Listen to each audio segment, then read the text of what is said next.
Queridos irmãos, queridas irmãs, então esse vídeo é o último vídeo de hoje, né? Nós poderíamos assim dar sequência, mas o corpo físico está exigindo um certo repouso. Então a gente precisa cuidar do corpo físico também.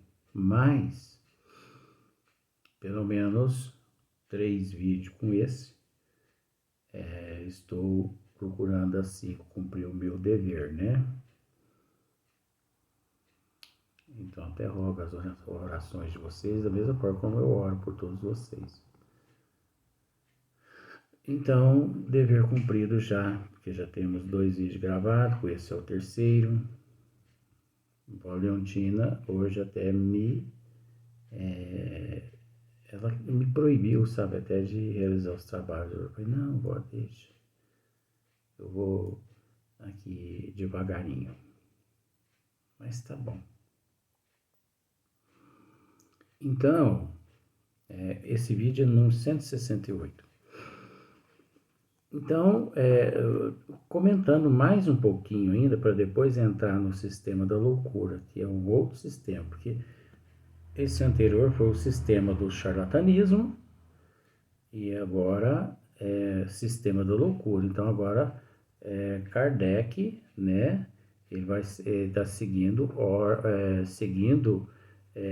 metódicas ordem para acompanhar a marcha progressiva das ideias, né, que convém sejam colocadas na primeira linha do sistema. Olha como que é importante isso. Então, finalizando-se o sistema do charlatanismo, Kardec encerra aqui da seguinte forma, como nós já esclarecemos no outro vídeo.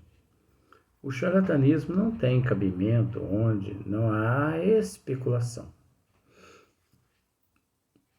Então, nós já esclarecemos um pouco, mas é sempre bom assim a gente estar refrescando a memória, né? Com esses itens, porque são itens assim muito importantes, porque quase sempre quem faz o charlatão são aqueles que procuram o charlatão. Olha só para você ver. Por quê? Porque se você não o procura, ele tem que fechar as portas. Raciocina para você ver se não é verdade. Por exemplo, tem uma padaria e essa padaria, ali o padeiro, o confeiteiro, né, trabalha péssimo. Então tudo que ele faz ali, coitadinho, não fica gostoso. As pessoas, né, sabendo que ali as quitandas ali não são lá muito apreciáveis, eles deixam de ir lá. O que tem que fazer aquele padeiro, aquela padaria? O dono? Fechar a padaria. Né? Como dissemos no vídeo anterior. Por que existe ladrão de celular? Porque existem os outros ladrões que compram o celular mais barato do ladrão que roubou de você em determinados lugares. Agora, tem que prender quem? Ao meu ver, tem que prender os dois. Tem que prender quem compra o ladrão. Tem que prender quem compra o celular. Oh, meu Deus. Tem que prender quem compra o celular roubado pelo ladrão de celular. E ao mesmo tempo também prender o ladrão que roubou o celular de você. O celular seu. Então ali vai 2 para a cadeia ao mesmo tempo. Quem roubou e quem comprou. Porque se acaba com quem compra, o ladrão do celular vai roubar para quê? Para amontoar lixo? Né?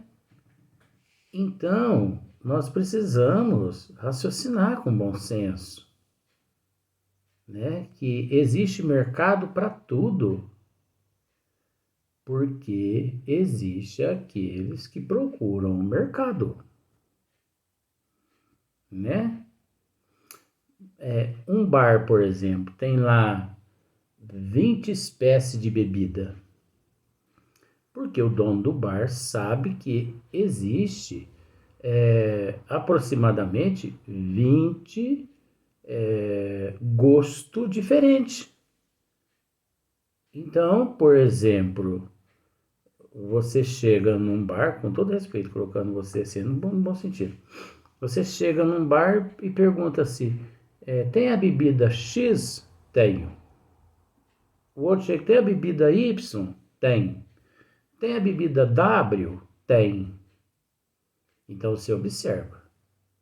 Você procurou o bar, mas o bar também se preparou para te pegar.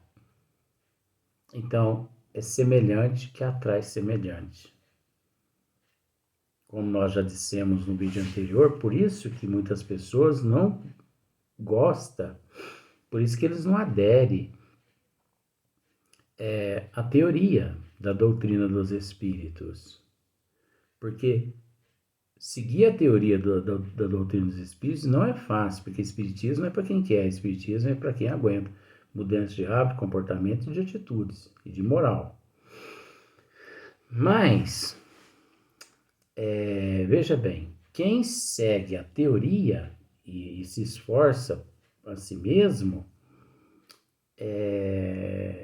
ele acaba no final se dando bem, porque ele auto se evangelizou e ele foi muito mais útil do que atrapalhou. Agora, porque existe aqueles que já optaram e optam pela prática do que pela teoria? Porque a prática está vinculada ao fanatismo, está vinculado à preguiça, o desânimo, a não vontade de estudar, né? A vontade de lograr êxito o mais rápido possível, né? A vontade de se comunicar com o mundo espiritual rapidinho, de desenvolver mediunidade rapidinho, como na época da codificação da doutrina dos espíritos, Hipólito Leon Denis Rivail, ele enfrentou naquela época um grande problema que se chama fanatismo, né? O fanatismo. Então as pessoas se fanatizavam, ficavam fanáticas. Então elas eram médio escrevendo para cá, médio escrevendo para lá, psicografando para tudo quanto é lado, e médios enviavam aquelas cartas a Allan Kardec. Allan Kardec jogava fora, porque eram cartas assim sem sentido nenhum, né? Cartas que, vamos dizer assim, começava a falar de ciência, de repente já se transformava em botânica, e botânica já ia para astronomia, de astronomia voltar de novo para ciência, tem nada a ver. Então, por que existem os charlatões? Por que existem os pais de santo? Porque existem os charlatões anônimos que buscam esses pais de santo, esses egoístas, esses vaidosos, né? Vaidosos no sentido da humanidade, né? Que eles se sustentam em cima da vaidade. Então, para se manter ali naquela falsidade, as pessoas buscam esses pais de santo. Mas se não existisse os pais de santo tinham que fechar os seus estabelecimentos. Os cartomantes, quantas pessoas que são pseudos espíritas que eu já presenciei assim, buscando cartomantes, né, para ler sorte, para ler a sorte, né? para que eles pudessem ler a sorte daquela pessoa. Ler as linhas da mão, jogar búzios, essas coisas todas, né? E esses aparatos todos, a pessoa joga pólvora no chão, mete fogo, e você fica ali no meio daquela estrela, não sei do que ali. Aquilo ali é tudo palhaçada. E o mais interessante é que ainda tem gente que acredita nisso, né? Tem uma estrela aí, uma estrela com 5 pontas, eu não me lembro dessa estrela. Põe a pessoa ali no meio e risca fogo em volta ali, pega fogo, e se a pessoa não tapa a narina morre intoxicada. Aqueles que receitam aquelas garrafadas, aquelas coisas todas. Então você entende que o charlatanismo material, ele é sustentado pela vaidade humana material, mas que por detrás também existe os charlatões, espíritos, tanto que assessoram aquele médium, pai de santo, como também que assessora aqueles desqualificados que vão em busca de uma simbólica ajuda, mas aquilo não deixa de ser uma trama das trevas para poder passar a ter mais uma cobaia ali à sua disposição. Então é onde nós analisamos por que 97% dos espíritas pseudos, charlatões. Porque não são só esses pseudos espíritas que são charlatões, não. A humanidade que os buscam também são charlatões. Não são só aqueles presidentes daquelas casas pseudos espíritas que são charlatões, aqueles diretores. Não. As pessoas que buscam estas casas também são charlatões. Porque a partir do momento que você tem, que você a busca, né? Que você busca aquele local, você também é cúmplice. Você também é cúmplice. Então, pense da seguinte forma: se lá dentro daquela casa ali alguém, durante os trabalhos ali, um espírito com a carga de energia muito negativa, influenciar um médium ali e levá-lo a uma parada cardíaca e morrer ali, vamos pensar assim, você também é cúmplice. Você também é cúmplice de um assassinato, é cúmplice de um crime. Aliás, de um crime. Vai ficar registrado na tua ficha espiritual. Ó, por quê? O que você está fazendo naquele local onde você sabe que não condiz com as leis divinas. Nós já dissemos aqui várias vezes.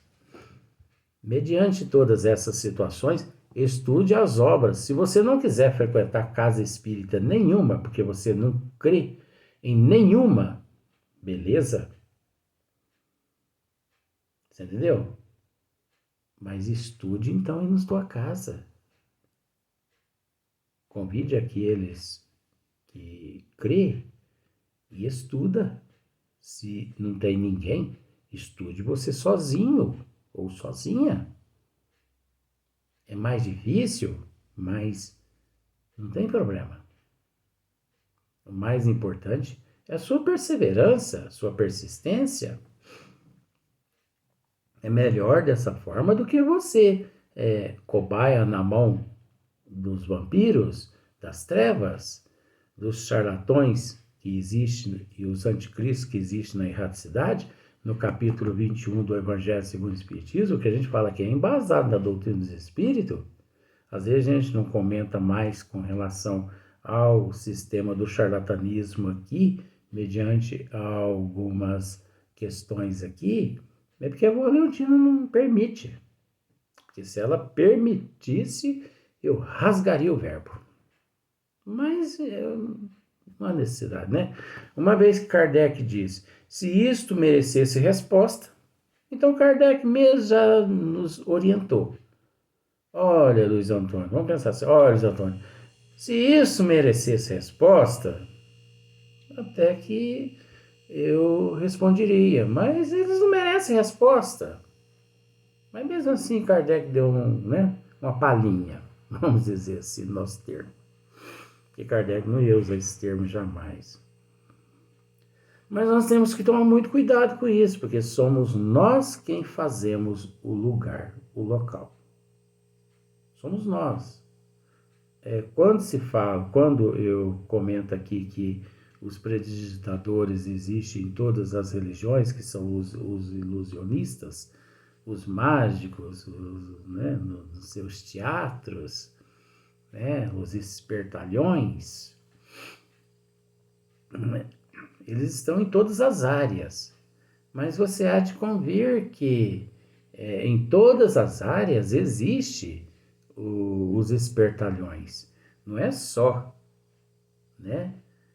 nos ilusionistas. Não é só no charlatanismo, na mistificação. Não é só no pseudo, em todas as outras religiões. Agora, por exemplo, por exemplo, no catolicismo, isso não é falando mal, isso é um estudo que as pessoas têm que raciocinar.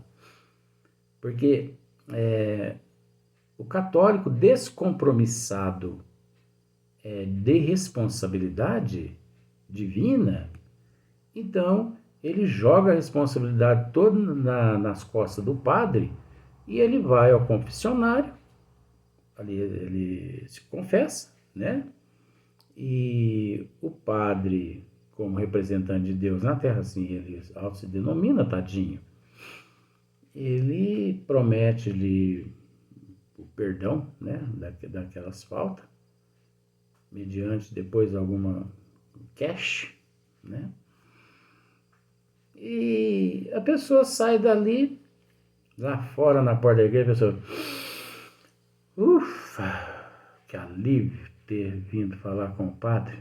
Meu Jesus, saiu da minha mente aquele crime que eu havia cometido. Saiu? Saiu mesmo. Então, mas não é pelo fato de existir esses padres, esses bispos, esses papas que sempre manteram, esses dogmas, que o cristianismo em si se manchou. Por que não? Porque nós temos que separar o joio do trigo. Os adeptos é uma coisa. Agora, as leis em si do Criador é outra coisa. E nós não podemos nos esquecer que o cristianismo em si é lei do Criador. O cristianismo puro é lei do Criador, que não tem nada a ver. O cristianismo puro não tem nada a ver com papa, com clero, com bispo, com padres. Não tem nada a ver. Agora, como deturparam o cristianismo superficialmente, porque não conseguiram deturpar ele nas suas origens, eles não conseguiram deturpar ele nas suas origens. Não, Luiz, não. Sabe por que não conseguiram deturpar o cristianismo na sua origem, na base? Porque tanto é que a doutrina dos espíritos, ela é fundamentada no Cristo. Olha só para você ver. Se tivesse deturpado o cristianismo, naturalmente não teria como a doutrina ser codificada. É lógico que o Cristo é a base de tudo.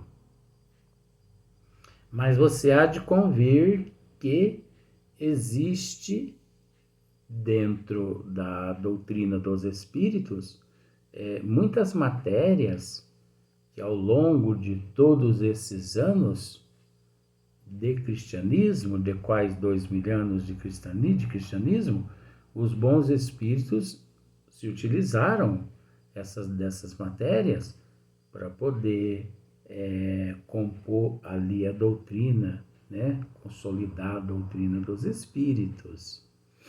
Então, a base do cristianismo é perfeita, mas a casca é como se, vamos pensar assim, o caldo da laranja é excelente, mas a casca é que é podre. E o que é podre é o que nós vemos nas igrejas, nos concílios, no clero, no papa e por aí em diante. Falando mal, gente? Não, não. Porque nós vemos tudo isso também no espiritismo, mas que não tem nada a ver com o espiritismo, e sim com os adeptos do espiritismo, que corresponde a 97% que são pseudos, mas esses 97, eles não são espíritas, eles são, na verdade, espiritualistas, e espiritualista não é espiritismo. É uma ramificação da própria deturpação de si mesmos, do fanatismo, da falta de conhecimento. É uma ilusão, é uma fantasia. Entendeu? São seres ainda que não conseguiram sair do irracional. Não conseguiram sair do racional. São seres que não quiseram tirar aquele tapa-olho, né, do olho do quadrúpede e continuou ali, coitadinho, como um quadrúpede, do jeitinho que foi, né, do reino animal, continua no reino hominal, desconhecendo ignorando, aliás, que já se encontra-se na condição de hominal bípede e ainda não parou para raciocinar que ele está agindo como um quadrúpede. Então nós temos que ficar muito atento com relação a essas questões, né? O charlatanismo não tem cabimento onde não há especulação. Agora, é lógico também que isso também está relacionado entre todas as ciências, entre todas as crenças vulgares, né? Entre os antagonistas, porque se eles especulam, é porque é necessário, porque é só através da especulação que cada qual chega a uma denominação. E o direito de expressão, o direito de comunicação é de todo mundo. Todo mundo tem direito de expor suas ideias. No entanto, você vê na internet mesmo, nas redes sociais, quantas coisas nós vemos. Agora, cabe a cada um de nós separar o joio do trigo, né? Separar o joio do trigo não significa que tudo que ventila nós assim temos que aceitar do fundo do coração. Não, a gente tem que respeitar. Então, quando nós aqui citamos religiões, evangelho, tal, não, é que isso existe bem claro no cerne, no eu de todas essas filosofias, essas religiões, né? Mas que as pessoas às vezes não param para raciocinar, principalmente os antagonistas, eles não param para raciocinar que isso, inclusive até os antagonistas, eles são detentores de todos esses processos, mas devido à ignorância, né, deles e que eles se encontram, eles não conseguem raciocinar. Porque só o fato de ser considerado um antagonista significa que é um ignorante. E se é um ignorante por esse motivo, não tem ele credibilidade nenhuma. Mas Kardec achou por bem esclarecê-los para que pudesse todos os antagonistas aprender.